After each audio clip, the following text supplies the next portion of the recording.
আসসালামু আলাইকুম। দেখেন কি অবস্থা, মানে এত পরিমাণের যে জনসংখ্যা, যে যাত্রী এত পরিমাণ, আজকে হচ্ছে ট্রেনের অতিরিক্ত চাপ বাইরে গেছে, যার কারণে মানে ট্রেনের ছাদের উপর দাঁড়ানোর মতো কোনো পরিবেশ নাই। দেখেন কি অবস্থা, মানে এত পরিমাণে যাত্রী, সবাই কর্মস্থলে যাওয়ার জন্য হচ্ছে ব্যস্ত জীবনের ঝুঁকি নিয়ে সবাই যাইতেছে। যে আমার সাথে অনেক সহকর্মী বাইরা আছে, এই বাইরা নিয়ে হচ্ছে আমরা সবাই একসাথে ঢাকার উদ্দেশ্যে যাচ্ছি।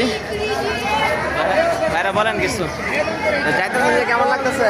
ও খুবই ভালো লাগতেছে। মানে রিস্কের মধ্যে যাইতেছেন না, যে গাড়িতে ছাদের উপরে রিক্সা যাইতেছে ছাদের উপরে। যাওয়ার পরে কি আপনাদেরকে যাওয়াটা অনেক গুরুত্বপূর্ণ? অনেক গুরুত্বপূর্ণ, দেখে তো রিক্স নেওয়া লাগতেছে, তাহলে তো রিক্স নেওয়া লাগে না। আসলে দেখেন যে জীবিকার তাগিদে সবাই জীবনের রিস্ক নিয়ে হচ্ছে যাইতেছে, কিছু করার নাই। তো জীবনের যে হচ্ছে আপনার চাকরির মূল্যটা এখন বর্তমানে অনেক বেশি হয়ে দাঁড়াচ্ছে, যেহেতু সামনে কুরবানি ঈদ। তো সবাই কুরবানি ঈদ আনন্দের সাথে পালন করবে, এটা সবার একটা আশা। তো সবাই সংসারের তাগিদে হচ্ছে কর্মস্থলে যাইতেছে। তো সবার জন্য দোয়া করবেন। তো সবাই ভালো থাকবেন। আমার আগের লাইফটা করতে পারিনি, তো একটা কারণে হয়তো। ঠিক আছে, সবাই ভালো থাকবেন।